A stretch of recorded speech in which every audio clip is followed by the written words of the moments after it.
A ver en qué patria va a creer un judío que se ha alejado de su tradición. El judío que no se ha alejado de su tradición sí que tiene a Israel todavía como la tierra prometida.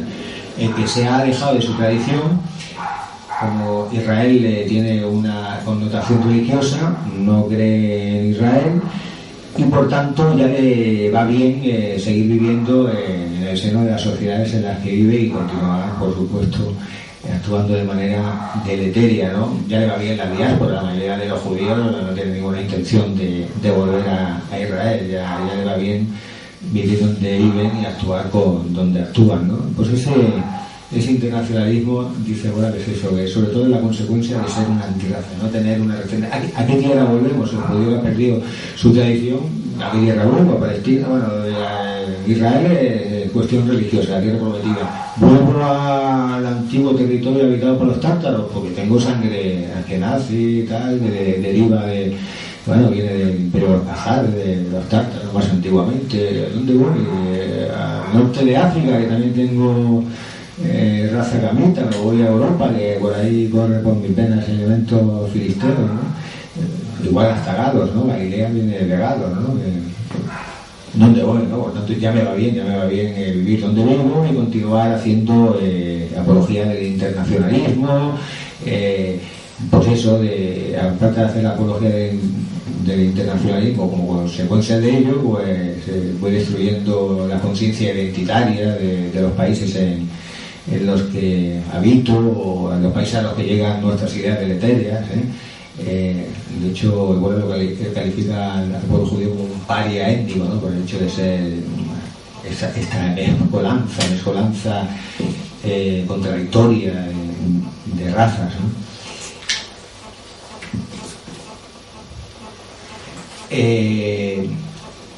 Un vehículo que Bola vio que el judaísmo estaba utilizando bueno, de una manera preponderante para acelerar estos procesos decadentes en Europa fue el de la masonería. Hay un artículo muy bueno de Évola en que la verdad es que condensa toda su visión que tiene sobre el judaísmo y la masonería, ¿no? Se titula Conexiones entre la masonería y el judaísmo. De hecho, Ernesto Milá lo tradujo en su día y el profesor Marcos Guío también lo tradujo en su día, Marcos Guío, para incluirlo en este libro, en Escritos sobre el judaísmo. Es uno de los capítulos que tienen, ¿no? Conexiones entre masonería y judaísmo. ¿Qué nos dice Évola? Pues, bueno, para empezar nos dice Évola que el señor que de alguna manera estructuró el reglamento de orden interno, la manera de actuar internamente de la masonería, por el siglo XVII, se llamaba Elías Ashmole y era judío, para empezar, ¿no? El masón era judío, ¿no? Era el siglo XVII, pero ya la masonería caminaba hacia donde después se acabó abocando, que fue a la masonería especulativa, la madre del pensamiento ilustrado, de las revoluciones liberales, convertir al hombre en un tipo de hombre diferenciado que decía Évola, ¿no? Un tipo de hombre descondicionado de todo aquello que ata, que subyuga, de las bajas pasiones, de las circunstancias del día a día.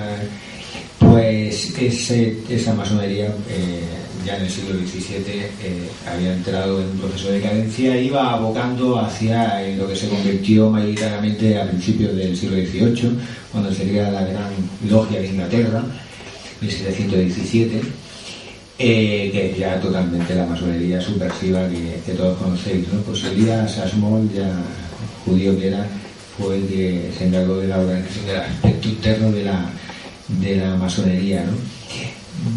Bueno, Évola nos cita también el caso de otro masón, Otto Hieber de la primera mitad del siglo XX, y Otto Hieber hace mucho hincapié de que, bueno, la masonería luchaba por los derechos humanos y que mientras al pueblo judío no se le reconocieran como pueblo básico, la cosmovisión que tenía la masonería, no se le reconocieran, pues los objetivos de la masonería se consideraban lesionados, ¿no? Tiene una creencia especial este masón por el destino del pueblo judío, ¿no?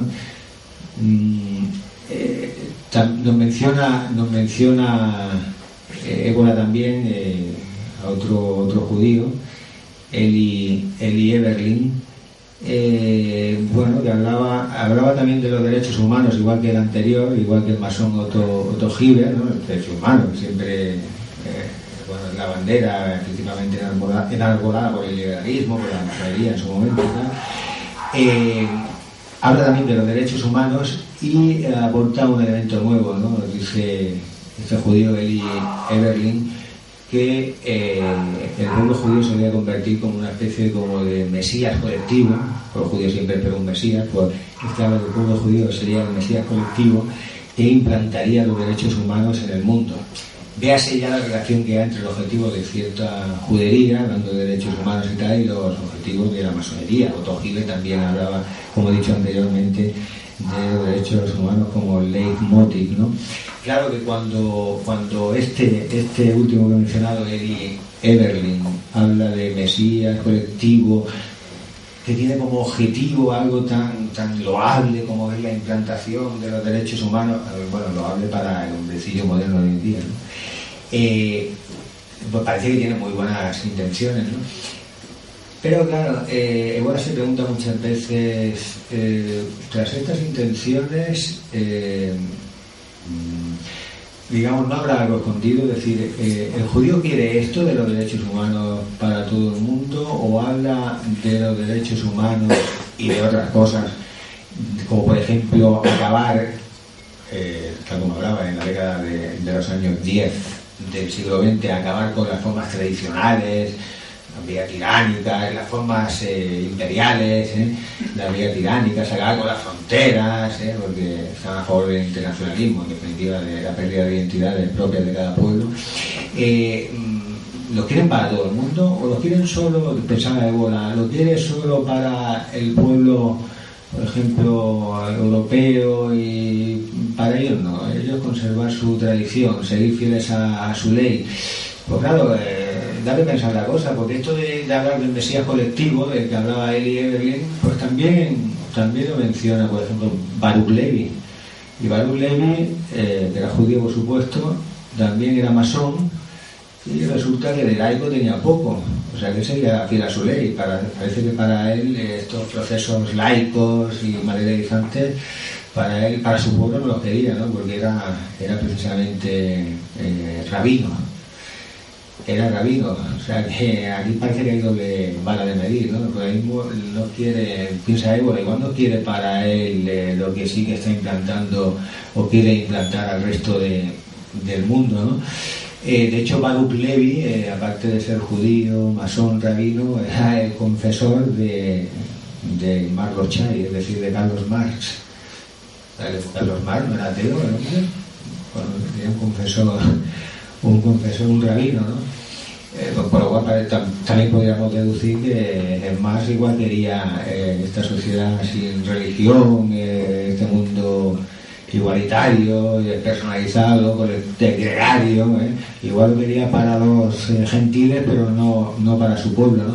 Pues Baruch Levi habla también de convertir al pueblo judío en mesías colectivo, ¿no? Pero claro, este es el primero, ¿no? Mesías colectivo no para implantar los derechos humanos para todo el mundo, en plan loable, ¿no? Sino para acabar con lo que pudiera quedar de vestigio de tradición en los otros pueblos, ¿no? Y así yo poder controlarlos un poquito mejor, ¿no? El pueblo que no tiene raíces ni tradiciones es movido como una veleta por el viento y se puede encaminar hacia donde se quiera, ¿no? Hacer un objeto de consumismo atroz y veloz y voraz, ¿no? Quería decir, o a lo que se quiera, mezclarse racialmente, etcétera. Porque es que resulta que Baruch Levi le escribe una carta a Carlos Marx, y entre otras cosas le dice que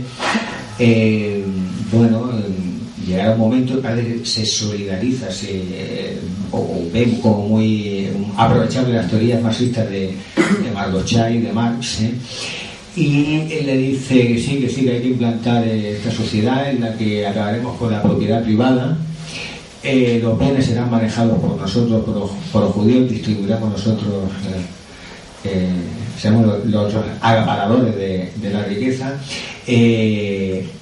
convertiremos al mundo o a las razas en una única raza, ni más ni menos que dice esto. O sea, estamos hablando de la multiculturalidad, el mestizaje tan común en nuestros días. Parece que ya es un proyecto del siglo XIX, bien presente en las mentes de ciertos elementos judíos. Marx, repito, Baruch Levy le decía esto a Marx, ¿no? Acabaremos con las fronteras, acabaremos con las formas monárquicas, porque todo esto son elementos diferenciadores, y tenemos que acabar con las diferencias, tenemos que convertir al mundo en algo homogéneo, ¿no? En algo, pues eso, del solo lo cuantitativo impere. Todo esto son obstáculos, ¿no? Decía Baruch Levy, ¿no? Por eso no se fiaba mucho Évola de ciertos desinteresados objetivos de que hacía gala el judaísmo, y de hecho la masonería tan impregnada por elementos judíos, ¿no? De hecho, en esto de cargarse las monarquías y de convertir buenas sociedades en algo nivelado e igualitario, textualmente lo dice Sigel Eberlin, ¿no? Igualar y nivelar, ¿no? Pues implantar la República Mundial, en esto coincidía con otros judíos, por ejemplo el judío Lupi, que hay muchos testimonios de judíos que se afanaban en el mismo sentido, ¿no? Las concomitancias entre masonería y judaísmo se pueden, la verdad es que vislumbrar por un montón de accionarios, ¿no? Se puede mencionar también, lo menciona Évola, a otro judío, Fritz se llamaba, y este judío nos dice que la Sociedad de Naciones, el presidente de la ONU, no es una obra de alguna manera tal como digamos históricamente se le ha asignado del presidente Wilson, del presidente norteamericano Wilson durante la Primera Guerra Mundial, sino que nos dice el judío Fritz, así de claro que la Sociedad de Naciones es la obra del judaísmo. Y relaciones entre masonería, Sociedad de Naciones, ¿podemos encontrar algo? Bueno, por ejemplo, en 1917, durante la Primera Guerra Mundial, se celebra en París un congreso masónico, ¿no? Y este gran congreso masónico se plantea dos objetivos. Uno, precisamente, es la creación de la Sociedad de Naciones, que para Fritz es una obra del judaísmo, ¿no?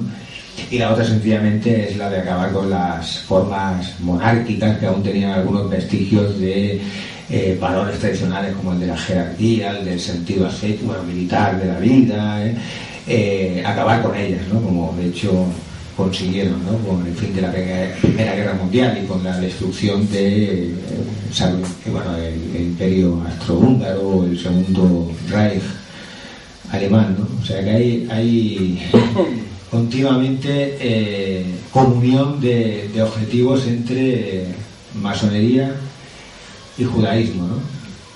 Continuo, ¿no?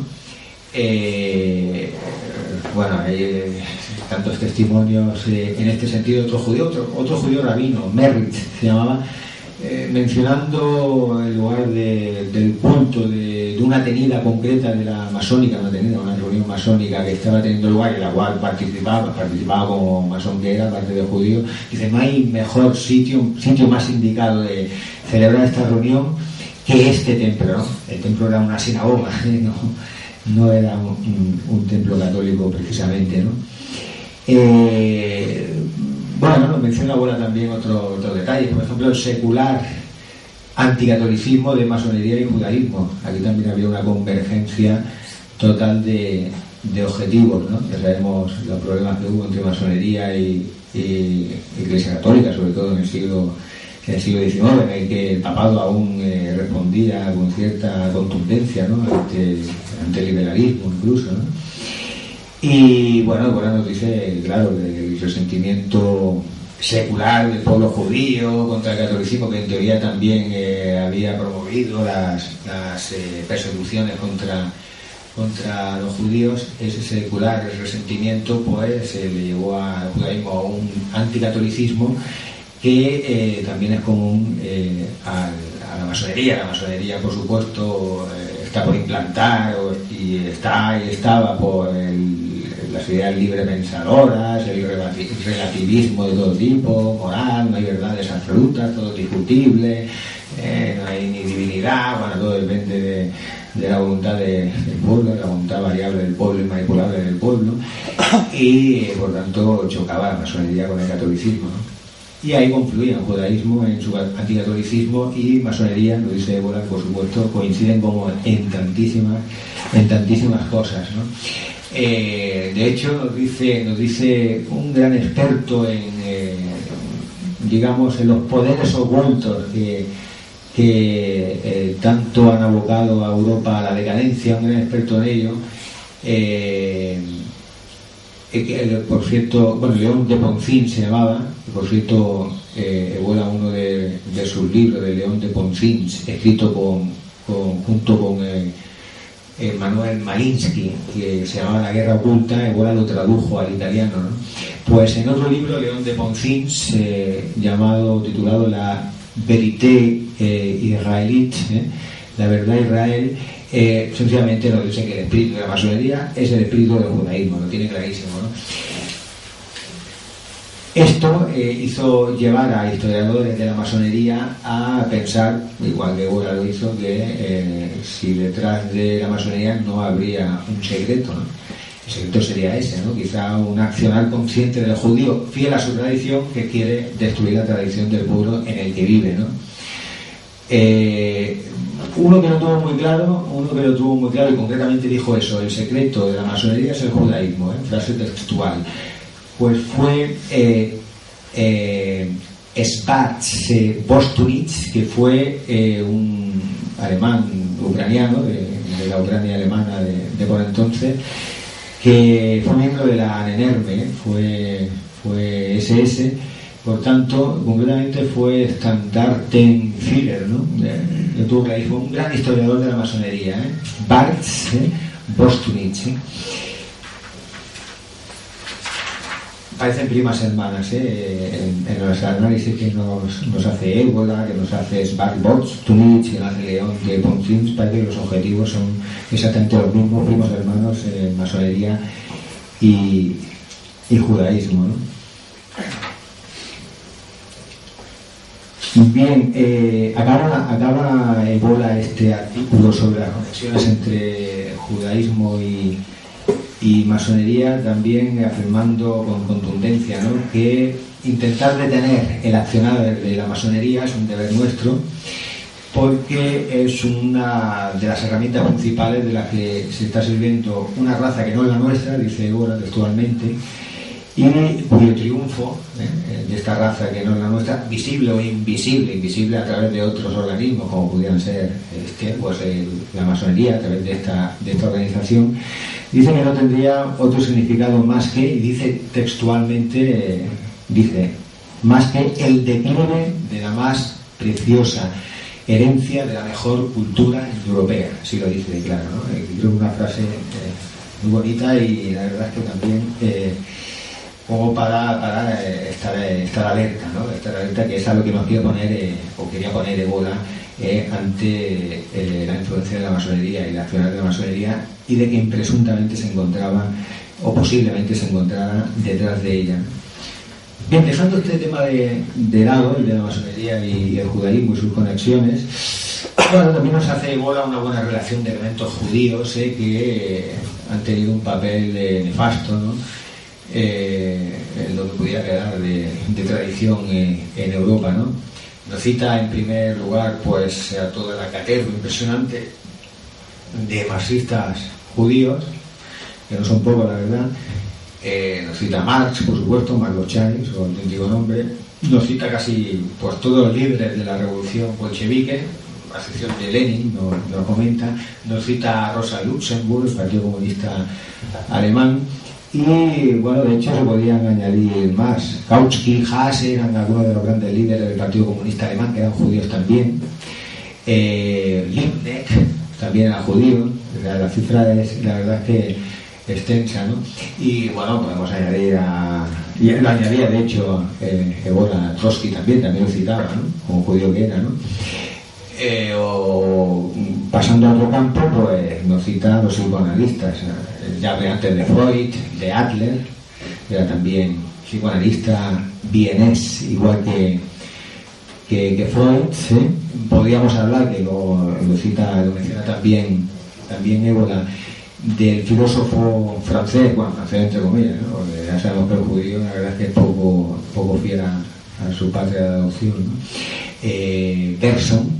Bergson sí tiene una reacción pues loable, que es contra el racionalismo contra el positivismo de la época, que la verdad es que solo conoce de lo práctico, y lo que no sea práctico pues no tiene ningún valor. Por supuesto, la trascendencia no tiene ningún valor, ¿no? Para el positivismo, y bueno, tiene una reacción contra el positivismo, Bergson, ¿verdad? La reacción no es para rectificar la decadencia, ¿no? Sino que es para ahondar más en ella, porque a la religión del positivismo le antepone la de lo instintivo, ¿no? Que sería lo más animal que tiene el hombre, ¿no? Lo pulsional, lo irracional, ¿no? Es de lo que hace apología Bergson, ¿no? Dice que debería ser la guía que condujera el accionar del hombre, ¿no? Lo más bajo, lo más pulsional, ¿no? En América del judío, ¿no? Este filósofo francés, ¿no? Bueno, nos cita también el caso de un médico y criminólogo italiano, César Lombroso, que también tiene ideas muy peregrinas, después hablaré más adelante de él también. Por ejemplo, hace ahí unas asociaciones muy raras entre genio, epilepsia y criminalidad. Para él el criminal es un genio, innatamente, y también un ser epiléptico. O sea, estas ideas, la verdad es que triunfaban en la época. ¿Cómo estaría y cómo está, ¿no? Cómo está nuestra sociedad para que se conviertan en los abanderados de nuestra cultura, gente que elabora este tipo de teorías, ¿no? Nos menciona, por supuesto, a Einstein, que lo relativiza todo. Si todo es relativo, pues no existe ninguna verdad absoluta, ¿no? También hablaré un poco más adelante sobre Einstein, ¿no? Nos menciona otro adalid de estas ansias niveladoras, homogeneizadoras, que sería pues el creador del Esperanto, una única lengua, por supuesto alejada de aquellas lenguas tradicionales como el latín, del Esperanto, que era Zamenhof, origen, bueno, judío ruso, Zamenhof o Zamenhof, se puede traducir de ambas maneras, ¿no? Bueno, nació en el Imperio Ruso, pero actualmente el territorio donde nació pertenece a Polonia, hoy de Polonia, ¿no? Nos menciona, en la música de Ébola nos menciona también a músicos que tampoco han tenido un papel precisamente constructivo, ¿no? Bueno, nos cita al alemán Offenbach, principio del siglo XIX, habla Ébola de su ironismo operístico, a través de la ironía casi irreverente, ataca a cualquier tipo de institución, se ríe de ella, ¿no? Cualquier tipo de institución que pudiera todavía conservar algo de tradicional en la época, ¿no?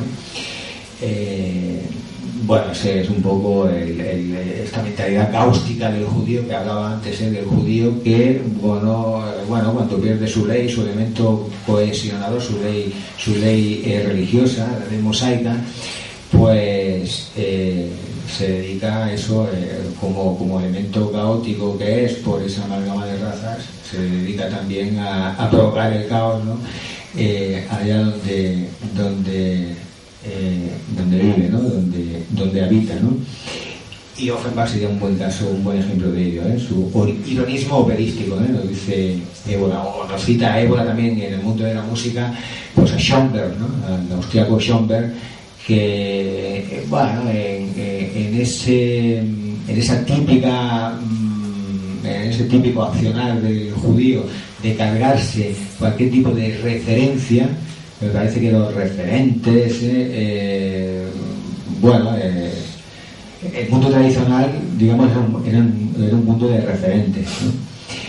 Había instituciones, había castas en la que cada uno, según su naturaleza innata, pues se insertaba y desarrollaba mejor sus potencialidades. Un mundo de referentes de lo alto. Pues en esa vida de cargarse referentes se carga lo que durante siglos los grandes músicos habían ido elaborando, ¿no? Sencillamente el sistema dodecafónico, ¿no? Las 8 notas musicales de do a do, ¿no? Cada sonido suena de una manera, ¿no? Y entre un sonido y un otro pues hay un tono, que es la diferencia de más agudo o más grave que hay, o un semitono, ¿no? A veces hay notas que entre ellas suenan más parecidas, ¿no? Y bueno, esto que digamos es fruto de los trabajos a lo largo de siglos de tantos grandes músicos, pues Schoenberg dice que nada, de la China, que es muy genial, y que bueno, se carga el dodecafonismo y inventa lo que se ha llamado música atonal, sin referentes, atonal, caótica en definitiva, ¿no? Es que vamos a lo mismo siempre, ¿no? Y bueno, tuvo grandes seguidores, otros judíos, si Offenbach y Schoenberg eran judíos, pues Stravinsky era judío también, ¿no? De judío ruso, ¿no? Bueno, habla en parte, cuando habla de Stravinsky, de que su música era rítmico-orgiástica, ¿no? Concretamente, ¿no? Y por cierto, Stravinsky también abrazó la música atonal, la música atonal que Offenbach había implantado. La dodecafónica, que creo que había antes comentado algo incorrectamente, la música de do a do, las 8 notas, la octava que se llama, era la música de toda la vida, ¿no? El dodecafonismo, claro, añade más notas, ya no es una octava, ya no son 8, ¿no? El dodecafonismo añade más notas, que por supuesto, si con 8 notas había una distancia concreta, cada nota representaba una distancia concreta de sonidos, cuando implanta 12, el amigo Schoenberg implanta 12, las distancias se reducen entre nota y nota, y la verdad es que los sonidos que aparecen entonces, estos sonidos están más similares, más próximos el uno al otro, y el oído humano le cuesta mucho distinguirlos, son antinaturales estas notas creadas por Schoenberg, el sistema dodecafónico de Schoenberg, tradicional era de la octava, pues es abrazado también este sistema dodecafónico por este Stravinsky, el ruso judío de la música rítmico-orgiástica, también hizo gracia estas ideas musicales, elucubraciones musicales de Schoenberg, ¿no? Bueno, menciona a Ébola también, el mundo del cine, ya sabemos cómo está el mundo del cine hoy en día, pues en su época no que estuviera tampoco menos infiltrado por judíos, ¿no? De hecho menciona a la Paramount como productora judía, menciona a Fox Film también, la Metro-Goldwyn-Mayer, la United Artists, la Universal Pictures, infectadas por judíos, ¿no? Nosotros ya sabemos que podemos hacer la lista interminable, no solo de productoras, de directores, de actores, una infección sobre todo el mundo de Hollywood, ¿no?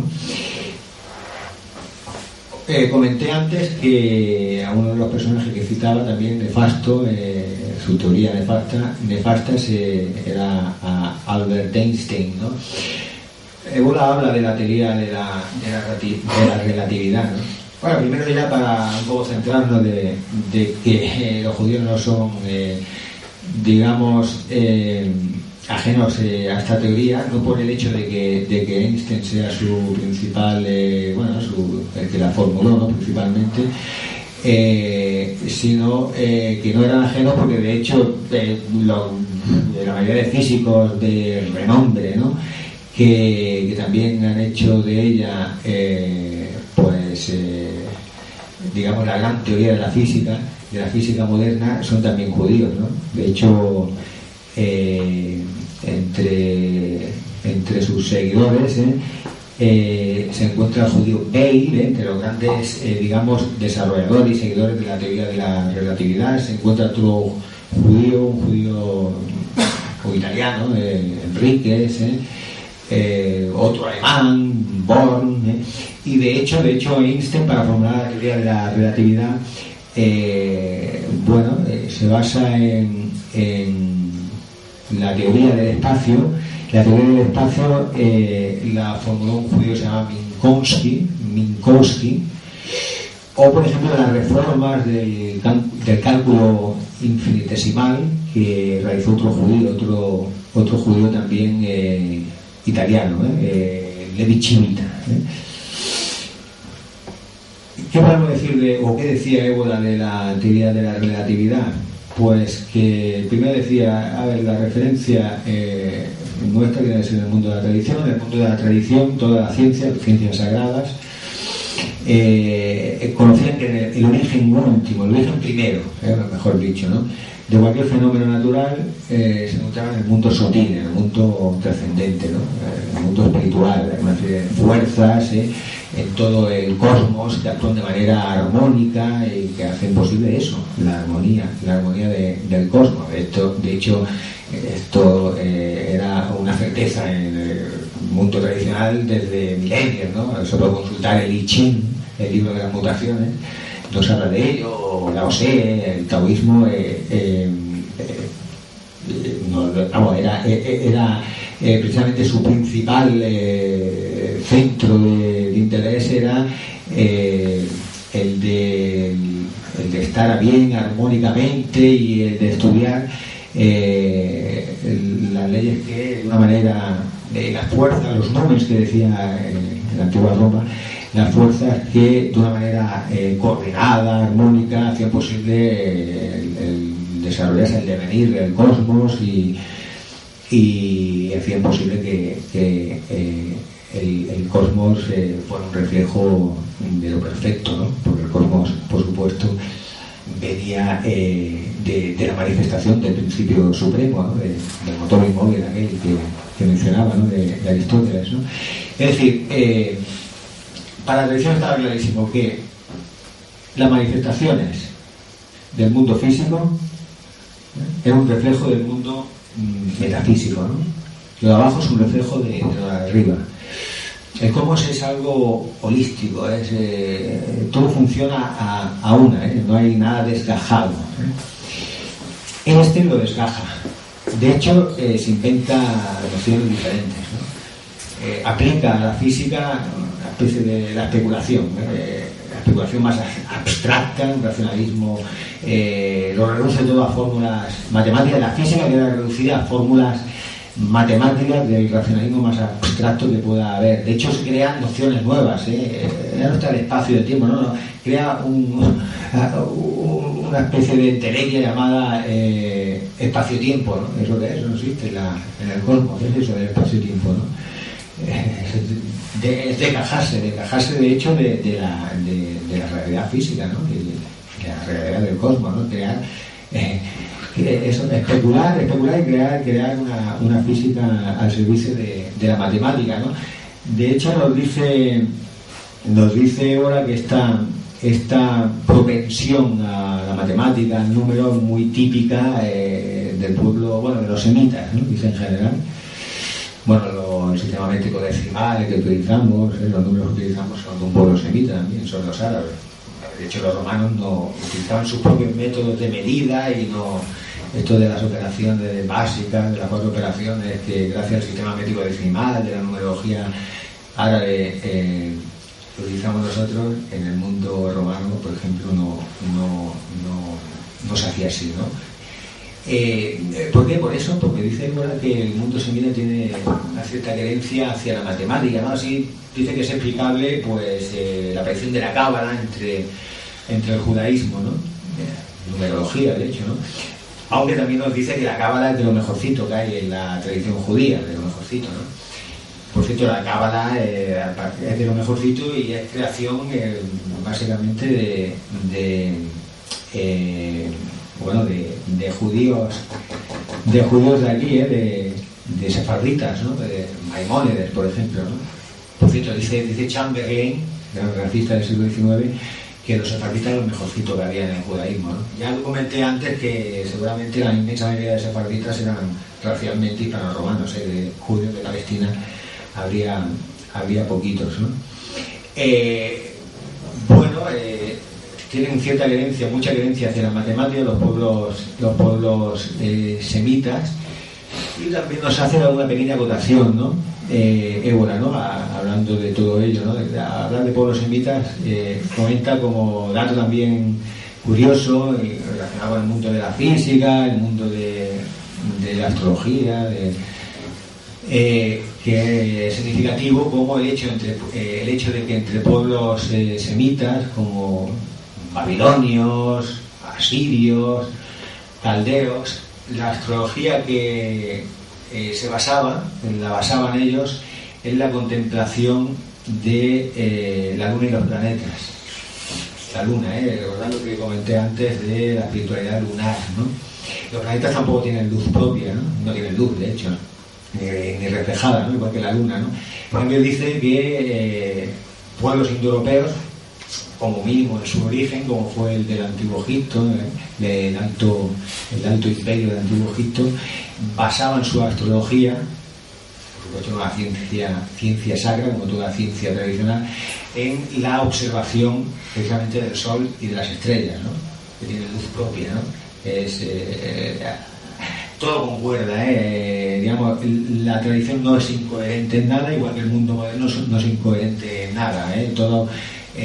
Los procesos decadentes del mundo moderno tienen su lógica, y todos los procesos y todas las instituciones y toda la manera de entender la vida de la tradición, la verdad es que tienen una lógica aplastante. Aquí nada es casual, ¿no?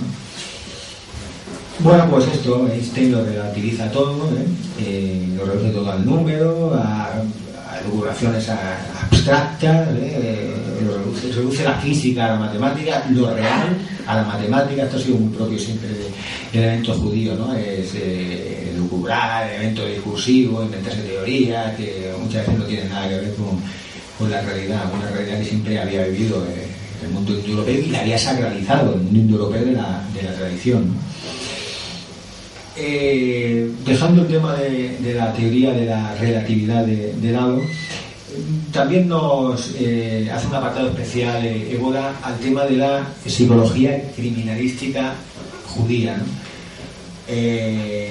Pero bueno, primero nos menciona casos no de psicoanalistas, ¿no? Sino algún ejemplo así significativo y me llama mucho la atención por el contenido de la cita, pero bueno, de un poco para entender la mentalidad que tenía el judío, o el enfoque que le daba al tema de la justicia ya en el siglo XIX, es muy significativo, ¿no? Hombre, la justicia en cualquier sociedad que se precie, cualquier sociedad ordenada, cualquier sociedad tradicional ordenada, porque no hablo del orden público, ordenada, hablo del ordo de que hablaban ordo, ¿no?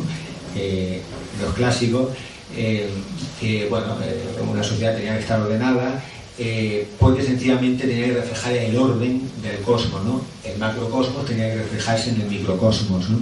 Y la mejor manera de reflejarlo era a través del imperium, ¿no? Que no por la fuerza, sino sencillamente por la legitimidad del poder sacro que representaba, la figura del emperador, lograba hacer que territorios diferentes, estamentos diferentes, fueran todos a una, sin ningún tipo de violencia que les obligara a actuar de manera unitaria, sean sociedades orgánicas, ¿no? En contra de las totalitarias, ¿no? Como la actual, ¿no? Opresivas, ¿no? Pues por eso, la idea que tenían de orden en el mundo tradicional era eso, reflejar en la Tierra el orden celestial, en el macrocosmos, en el microcosmos abajo, el orden macrocósmico, ¿no? El orden de lo alto, ¿no? Bueno, en cualquier sociedad tradicional ordenada, la justicia es un pilar básico, ¿no? Parece que en el siglo XIX muchos eventos judíos se afanaron por desprestigiar el tema de la justicia, ¿no? Bueno, hay un judío, un literato, primero cita unos cuantos literatos, Aschaffenburg se llama uno, que decía que el criminal no es culpable, ¿no? Todo el mundo es culpable menos el criminal, ¿no? Se llama empezar, ¿no? Otro, Berfeld, otro judío también literato era, decía que el culpable no es el asesinado, sino el asesino, ¿no? Y también, con contundencia, ¿no? O cita, por ejemplo, a Kafka, ¿no?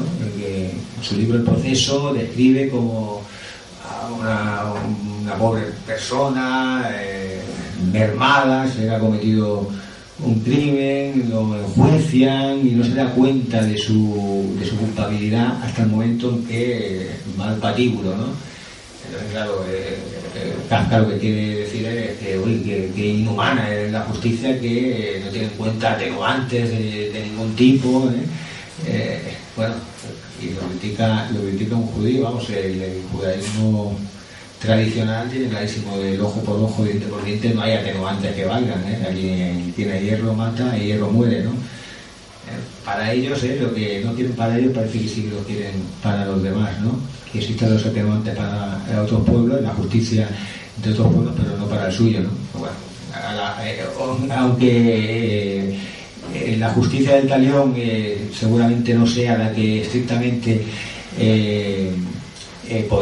se aplique en el Estado de Israel, eso en la mentalidad del judío ha quedado, para ganarme a la cabeza aquellas imágenes famosas de las intifadas del pueblo palestino, en las que la respuesta al lanzamiento de piedras era coger el brazo del joven palestino y rompérselo a pedradas, ¿no? Romperle el hueso a pedradas, ¿no? Supongo que instintivamente o en lo más profundo del judío ha quedado esta ley del talión, ¿no? Para lo cual no existen atenuantes de ningún tipo, ¿no?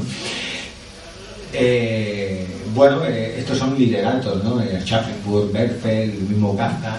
Ebola, tras mencionarlos, entra ya a hablar de propiamente psicoanalistas, ¿no?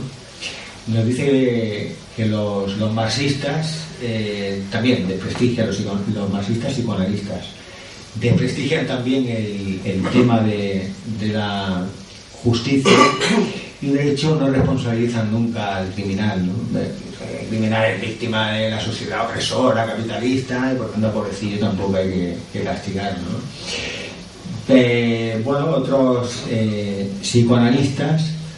Otros psicoanalistas como por ejemplo César Lombroso. A César Lombroso lo mencioné antes, italiano, que equiparaba genio, epilepsia con criminalidad, ¿no?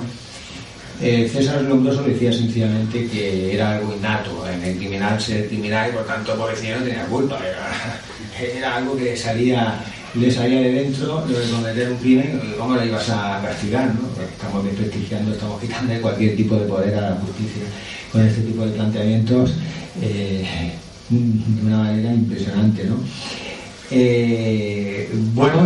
Después decía otro psicoanalista también judío, que también hemos mencionado varias veces, Adler, este vienés, igual que Freud y su época además, ¿no? De la segunda mitad del siglo XIX. Decía Adler que, por lógica, por probabilidades, en el seno de una sociedad, una proporción tiene que mentir, ¿no? Una proporción, ¿no? Es lógico, por probabilidad. Entonces, al pobrecillo desgraciado que le toque ser parte de esa proporción, no lo vas a castigar, hombre.